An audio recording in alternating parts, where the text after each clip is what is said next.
On est avec Ulysse Lachance-Landreville, Mylène Côté et Julien Coll, et on explore l'intelligence artificielle.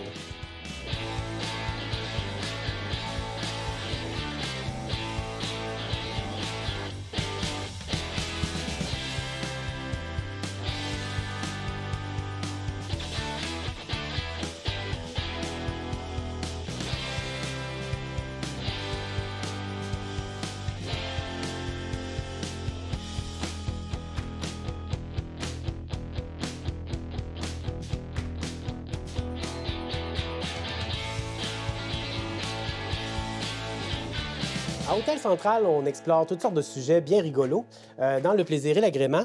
Et aujourd'hui, on va parler de l'intelligence artificielle. Non, ne changez pas de poste. Ça demeure, je pense, le sujet le plus important pour l'humanité à notre époque. Je pense que je l'ai bien nommé. Peut-être que je me trompe, mais vous me le direz.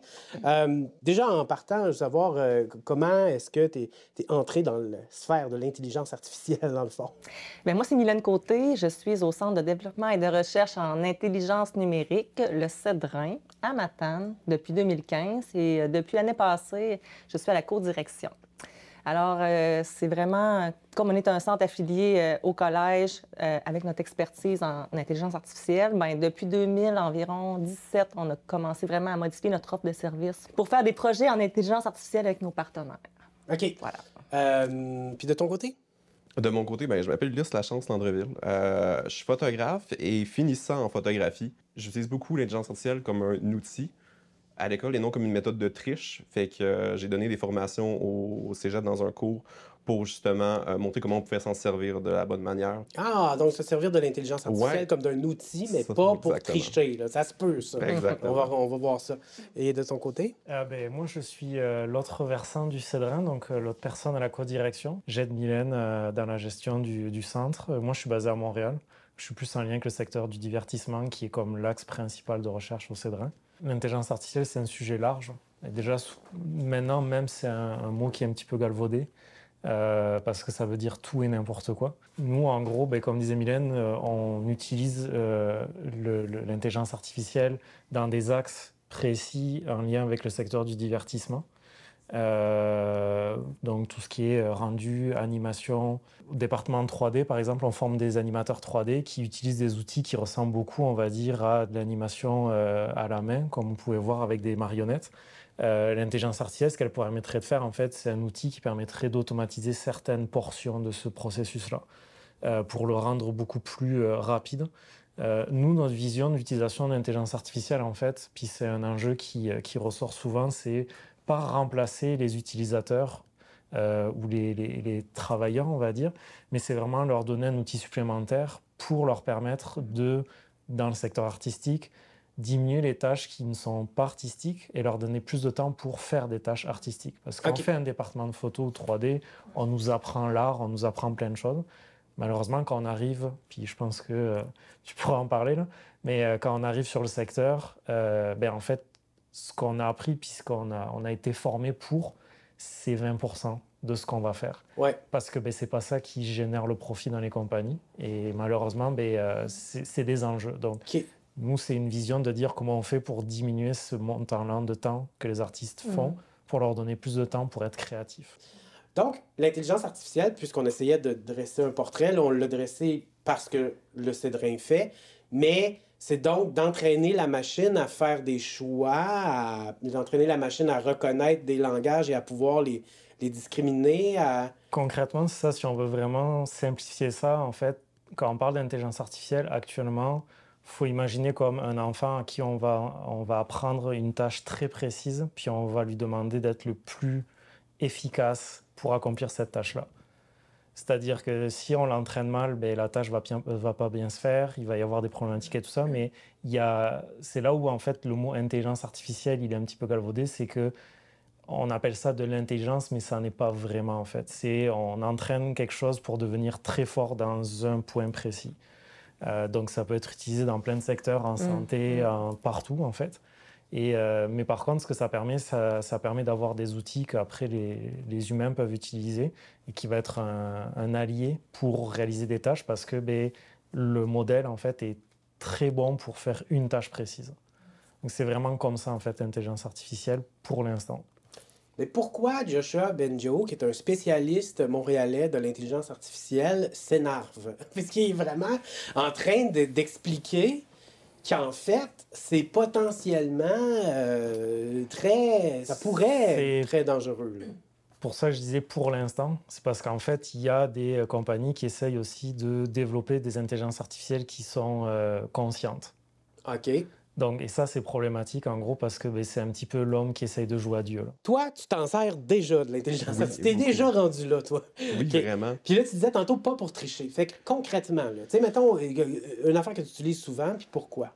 Ben, tu sais, on en parle beaucoup de ChatGPT, puis souvent, tu sais, il y a pas depuis si longtemps, mais depuis, je dirais, le début de cette année, au cégep, puis dans toutes les écoles, c'est rendu dans le guide, tu sais, de l'agenda de « Hey, attention, n'utilisez pas ça, sinon vous avez 0, on vous fait couler, bref. » Puis là, moi, j'étais comme, moi, j'aime ça les outils, comment je peux l'utiliser sans me faire repérer? Fait que là, j'étais comme, OK, je me suis posé la question, fait que comment l'utiliser efficacement, sans que ça soit nécessairement un code de triche, sans nécessairement que je change qui je suis. Fait que moi, j'ai jamais été bon en français. Vraiment, j'ai eu de la difficulté avec mon français toute ma vie. Puis là, quand ça c'est arrivé, je suis comme fait, wow, OK, il y a du potentiel là, je pourrais développer ce que j'ai pas, puis ce que j'ai besoin pour une compagnie. Disons que moi, je vais me lancer en travailleur autonome. J'ai besoin de savoir me vendre, faire du marketing, faire des publicités ou autre. Fait que j'ai commencé à écrire mes propres textes, pas nécessairement bien écrits, puis de me faire reformuler. Tout simplement, quelque chose de bien simple. Tu demandes à ChatGPT de te reformuler tes choses, puis après ça, tu le prends, puis tu t'inspires. Parce que c'est beau faire générer quelque chose, fais pas du copier-coller, inspire-toi-en. Apprends de la machine comme elle apprend de toi. C'est souvent comme ça que je le vends un peu. Donc, j'ai commencé à utiliser ça un peu de même. C'était avec ChatGPT que j'ai commencé, puis après ça, ça a été avec la photo un peu. Comment je peux l'apporter dans mon travail parce que, veux pas, je débute, je suis étudiant, je sors, je veux un peu me faire connaître, mais j'ai pas nécessairement le moyen, le financement pour faire des gros projets. Fait comment je peux sauver un peu d'argent, sauver du temps, parce que ben, le temps, c'est de l'argent. Fait que je me suis dit, ben écoute, je vais commencer à m'intéresser un peu à ça. Fait que trouver les logiciels, les applications, les sites qui offrent des services pour l'agenda, l'organisation, toute gestion du temps qui se fait automatiquement en fonction de ce que tu as besoin de faire dans ta semaine, sauver des choses dans l'image, régler le son. J'ai fait un reportage il n'y a pas si longtemps sur mon père, puis j'avais oublié de débrancher le frigo. On sait quand on fait de l'audio, on enregistre le petit son, le bruit de fond, on va l'entendre. Ben, il y a Adobe qui a sorti quelque chose d'incroyable, qui va enlever tous les bruits de fond, puis qui va tout simplement donner une voix vraiment nette, radiophonique. Fait que j'ai traité toutes ces voix automatiquement, puis j'ai pu avoir mon reportage fini, complet, à la fin. C'est des super bons exemples dans le cas de la création. Ouais. Mais est-ce qu'il y aurait d'autres exemples près de nous, dans le Bas-Saint-Laurent, en quoi est-ce que l'intelligence artificielle peut être positive? Mais dans le fond, nous, on a aussi développé des compétences pour la vision par ordinateur. Dans le fond, il y a des chercheurs qui sont spécialisés dans l'analyse des images, notamment pour, mettons, on a des projets en environnement au Bas-Saint-Laurent, des personnes qui étudient les fous de bassin. Dans le fond, les comportements des fous de bassin. Alors, on a installé des caméras, il y a plein d'images qui ont été prises. Ensuite, les images ont été annotées. Ensuite, sont envoyées dans un algorithme. Ensuite, le chercheur peut faire différents scénarios, voir comment va la population, les prédateurs sont-ils trop présents, est-ce que les oiseaux sont en santé. Puis pour prendre après ça des décisions sur faire des plans de gestion de la colonie. Comme ça, c'est un exemple. Il y en a aussi en environnement beaucoup pour l'analyse des sols, les arbres, les coupes de forêt, etc. Fait que c'est vraiment...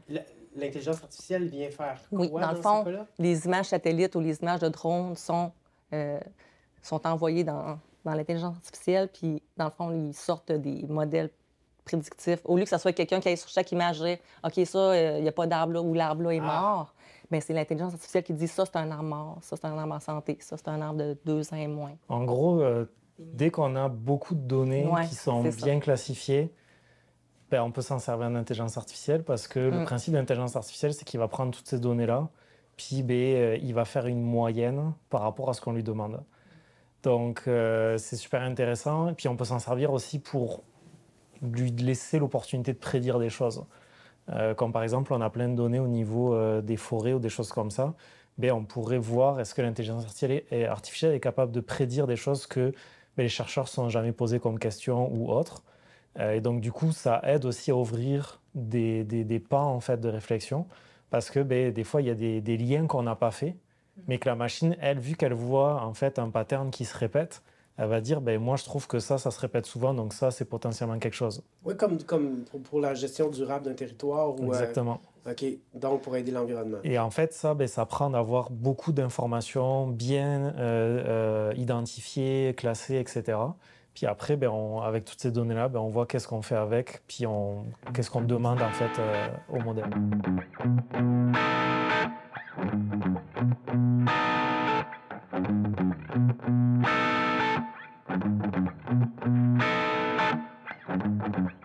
J'ai pas peur de le dire, l'intelligence artificielle, c'est peurant. J'ai pas peur de dire que ça fait peur. Ce qui est le pire, c'est que ça l'arrête pas de s'améliorer. C'est que ça va tellement être rendu bon qu'on va être une méchante gang à devenir bien paranoïaque, OK? Parce que tu vas recevoir un FaceTime de ta mère, là, tu vas répondre, puis là, tu vas être comme, OK, tu ressembles à ma mère, tu sonnes comme ma mère, c'est rendu bien fait à cette heure, là. Puis là, ta mère va raconter une histoire interminable de son anecdote à job, puis tu vas être comme, ah, ça, c'est ma mère. On peut pas la changer. Puis là, tu vas continuer à jaser, Puis là, un moment donné, elle va te dire, hey, tu devrais t'acheter une balayeuse, une nouvelle balayeuse. Je suis comme, attends un peu. Pourquoi tu dis ça, toi? C'est quoi?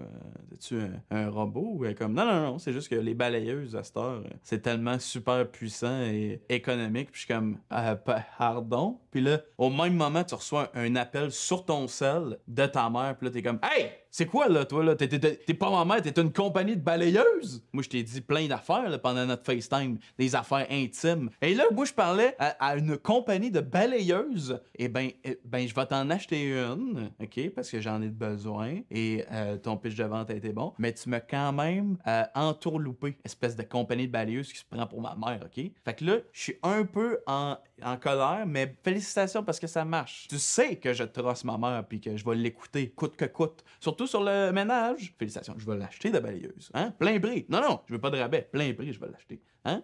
Tout ça pour dire que ça va être de mieux en mieux l'intelligence artificielle, puis ça va faire de plus en plus peur, mais au moins, ça va être propre chez nous dans le futur. Souvent, des fois, les entreprises voudraient faire de l'IA, mais oui, mais tu sais, souvent, il y avait un problème au début, c'était les données. Pas assez de données, ou les données n'étaient pas de bonne qualité ou pas bien classées. Fait qu'on a eu beaucoup de sensibilisation à faire de ce côté-là, d'information, puis dans le fond, oui, il y a du financement à faire de l'IA, mais tu sais, entre l'IA puis t'es prêt à en faire, là, il y a comme quand même un gap là, important. C'est fascinant qu'on soit arrivé à la donnée. Parce que je me souviens très bien qu'il y a quelques années, on parlait de la donnée, du big data, puis de la 5G, mais ça ne veut rien dire pour personne. C'était toujours sans intérêt.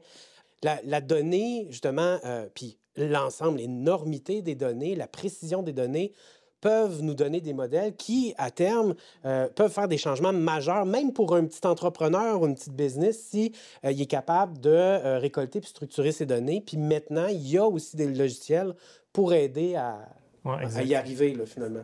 Puis c'est vraiment un enjeu parce que c'est ça, nous, quand on a commencé à travailler dans l'intelligence artificielle, donc c'est sûr qu'on s'orientait beaucoup pour le secteur du divertissement, mais il y a une assez grosse majorité des centres comme nous qui sont plus dans le secteur manufacturier, qui est un très gros secteur au Québec. Et le gouvernement, en fait, tu parlais de 5G, toutes ces choses-là. Puis il y avait souvent le terme qui allait avec Big Data, c'était l'industrie 4.0. Ça, je suis pas mal sûr que tout le monde en a entendu parler parce que c'était comme... Il y a eu une énorme quantité On en parlait beaucoup. C'est ça, on en parlait beaucoup, exactement. Il y a beaucoup d'argent qui a été mis par le gouvernement pour aider les entreprises et tout ça.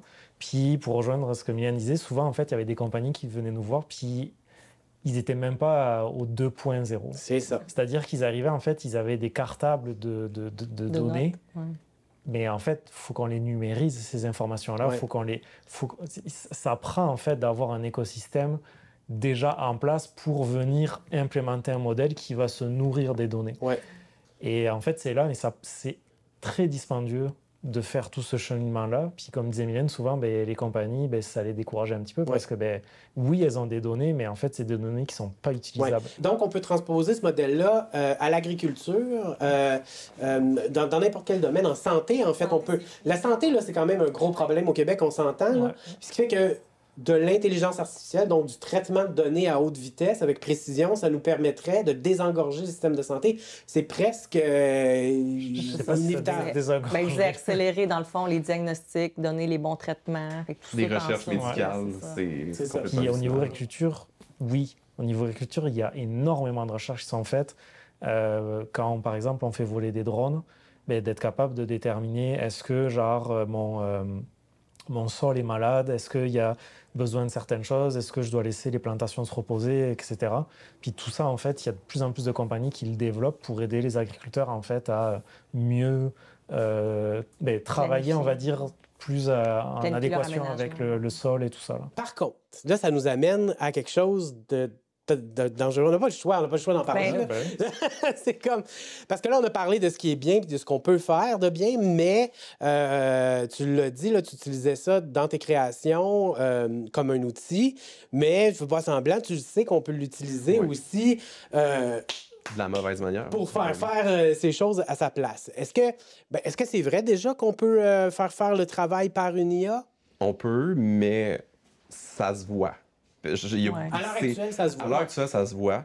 Puis je te dirais que moi, là, j'ai commencé à stresser quand j'ai vu Sora, ce que Sora fait en vidéo. J'ai vu des vidéos passer, puis j'étais vraiment bluffé. Là. Je voyais ça, j'étais comme, OK, ça, c'est l'intelligence artificielle. Genre, c'est hallucinant. Là. Sora, c'est... C'est de la génération d'images, OK. de vidéos, OK. mais vraiment au-dessus de ce qu'on a pu voir passer dans les derniers temps. Tu sais, c'est plus un bras qui rentre à la mauvaise place, qui passe à travers un mur, c'est vraiment de la stabilité. Moi, j'ai des amis qui me demandent, mais là, qu'est-ce que je peux croire? Tu peux plus rien croire sur les réseaux sociaux. Tout ce que tu vois, c'est... Avant, tu sais, l'intelligence artificielle est là depuis vraiment longtemps.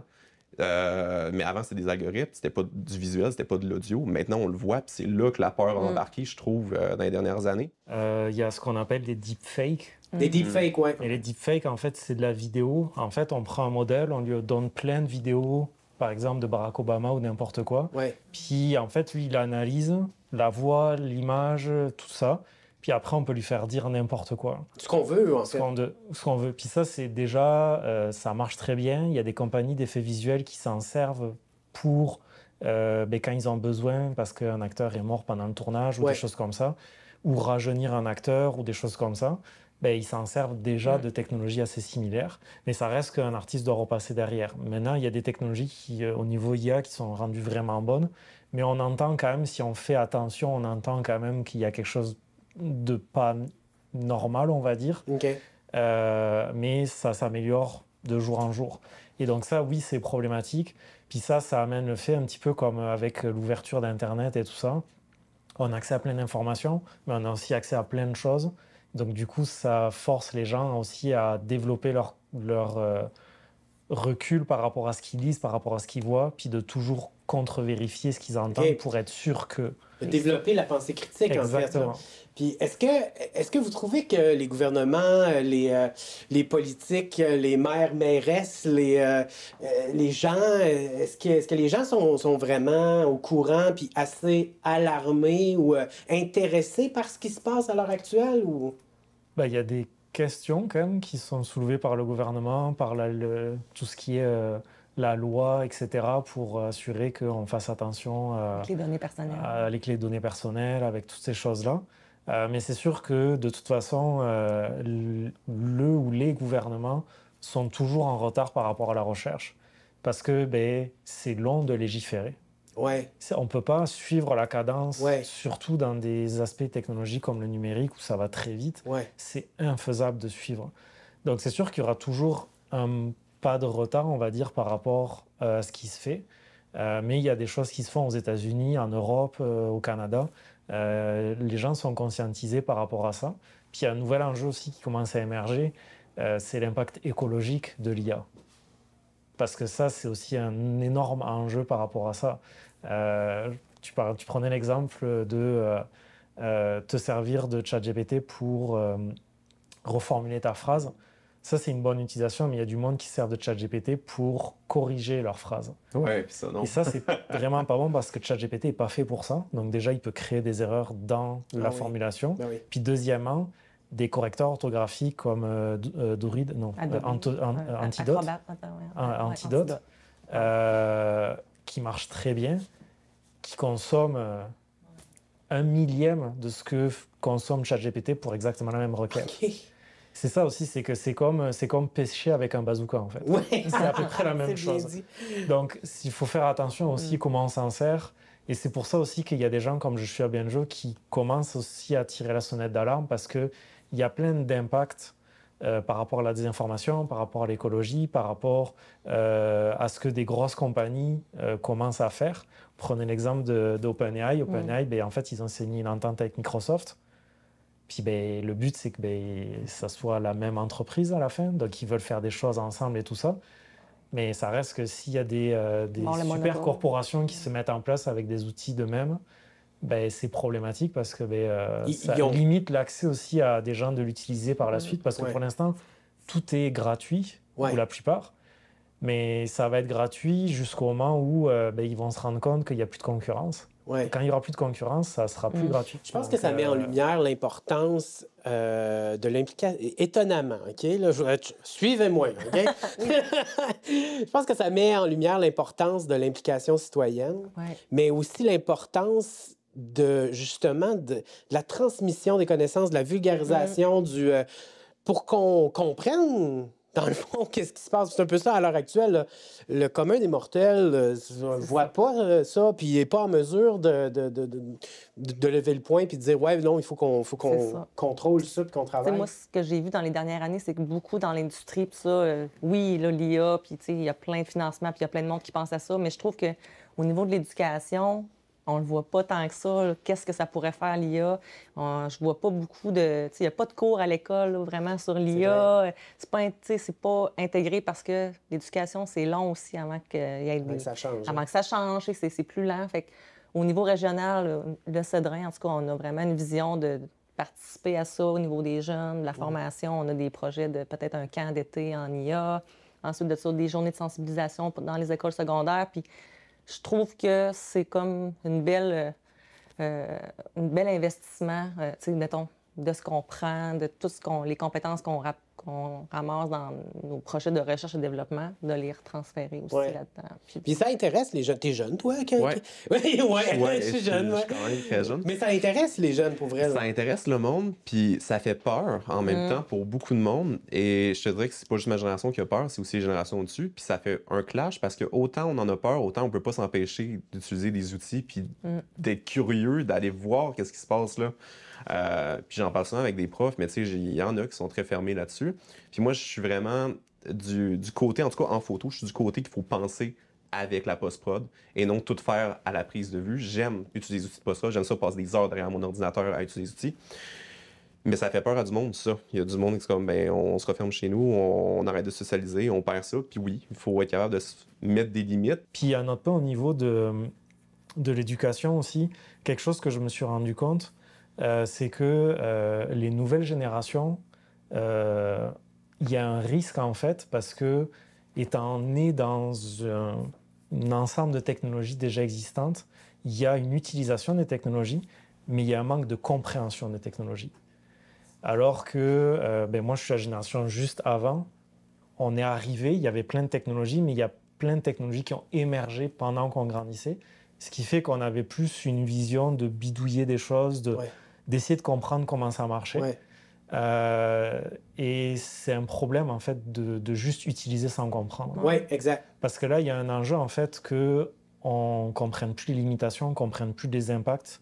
On s'en sert parce que c'est cool. On fait juste s'en servir, mais c'est risqué de faire ça. Et ça, c'est un travail qu'il faut faire avec les jeunes et tout, de les sensibiliser dans l'utilisation, mais de comprendre aussi ce que ça fait. Au moment où on enregistre l'émission, puis aller jusqu'au moment où l'émission va être diffusée, la technologie va avoir encore évolué. Donc, d'où l'importance capitale et critique que chaque humain à notre époque ait l'occasion d'en apprendre un peu plus, en fait, sur la technologie en général, que les scientifiques aient l'occasion d'expliquer, finalement, il faut qu'on ait plus accès aux données, aux data, Puis, un moment donné, ça va se rendre aux politiciens ou l'intelligence artificielle va remplacer nos politiciens et là, tout va bien aller.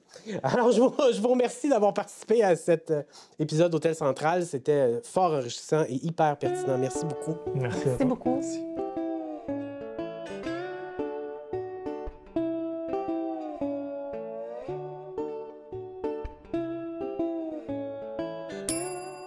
L'intelligence artificielle, c'est ça, hein? C'est ce que j'ai pas finalement. Ça, c'est ton jardin secret. OK, parfait. Je le sais Garde pas. ça pour moi. Savais-tu que l'intelligence artificielle, ça peut sauver des vies? Ah oui. Eh non, mais c'est très, très fort. Ça peut faire peur à certains. On s'entend, les robots, le futur et tout ça, on ne sait pas si l'intelligence artificielle va prendre le dessus sur l'être humain, mais quand on l'utilise en médecine, ça peut littéralement sauver des vies. Mais de quelle façon? Je t'explique. Il y a près d'une femme sur 12 qui est susceptible dans sa vie de développer un cancer du sein notamment.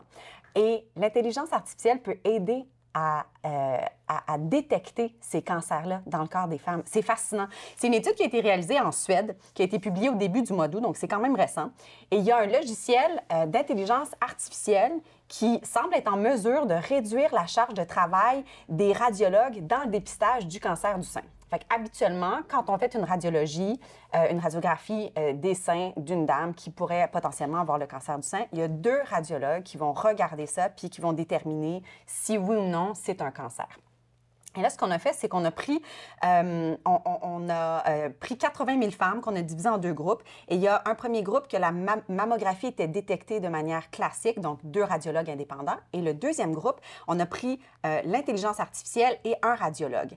Et le groupe assisté par l'intelligence artificielle, dans ce groupe-là, on a été en mesure de détecter plus de cancers. Parce qu'en fait, l'intelligence artificielle, à force de faire de la détection, s'affine, est capable de comprendre davantage ce qu'elle lit dans une radiographie et devient tranquillement meilleure que l'œil humain pour détecter des possibilités de cancer. Peut-être qu'il pourrait comprendre mes dessins. Peut-être que l'intelligence artificielle... c'est une belle maison! C'est ça, ce que tu essaies de dessiner. Ce qui est le fun avec cette technologie-là, c'est qu'il y a seulement un radiologue qui est nécessaire. Donc, on réduit de 50 la charge de travail, en fait, des radiologues qui travaillent en oncologie. Et ça pourrait, donc, oui, réduire la charge de travail puis détecter plus de cancers. C'est rassurant, là, quand même, pour, mettons, nous, les femmes qui avons des potentiels de cancer du sein. Le docteur Larry Norton du Louder Breast Center à New York Félicitations. a démontré qu'il y a même un logiciel d'intelligence artificielle qui a été capable de détecter un cancer du sein 4 ans avant que le cancer se développe. OK, ça commence à faire beaucoup. Non, mais là, ça commence à être intéressant. L'intelligence artificielle est très utile pour affiner les diagnostics. Donc, comme je te mentionnais, des fois, une petite tache, là, un rien du tout là, sur une radiographie, bien, l'intelligence artificielle est capable de dire « Ça, mes amis, c'est un mélanome, c'est un risque de cancer du sein, opérons, sortons les outils tout de suite. » My God. Bon, j'exagère juste un petit peu, mais quand même, 4 ans d'avance pour détecter un cancer du sein, c'est hallucinant. C'est sûr que l'intelligence artificielle ne va pas remplacer les médecins demain matin. Non. C'est une technologie qui vient appuyer le travail des êtres humains, donc on peut aller se valider avec eux, avec l'intelligence artificielle. Mais c'est pas demain matin que c'est des robots qui vont nous accueillir à l'hôpital. Ah, c'est dommage. J'aurais aimé ça rentrer à l'hôpital puis R2D2 me siffle quelque chose. Mais tu ferais-tu confiance à R2D2 qui te dit, mettons, t'as le cancer de la prostate? Excusez, je pense à des choses. Vas-y, continue. OK, on va pas là, parfait. En Hongrie, c'est vraiment le pays qui est pionnier, en fait, dans cette avancée technologique-là. C'est un des premiers pays qui a fait appel à l'intelligence artificielle dans la recherche précoce puis dans le traitement aussi des cancers du sein. Ça a permis de réduire la charge de travail d'un radiologue d'environ 30 et le taux de détection du cancer du sein a augmenté de 13 C'est significatif là, dans le domaine médical. C'est très significatif, absolument. Mais là, ce que je comprends, c'est qu'on va être esclave de l'intelligence artificielle, mais sans cancer. Ce qui est pas pire quand même. Quand même! Je sais Oui, pas. oui, t'as bien raison. Pas esclave. Esclave, mais sans mais cancer. Moi, y penser.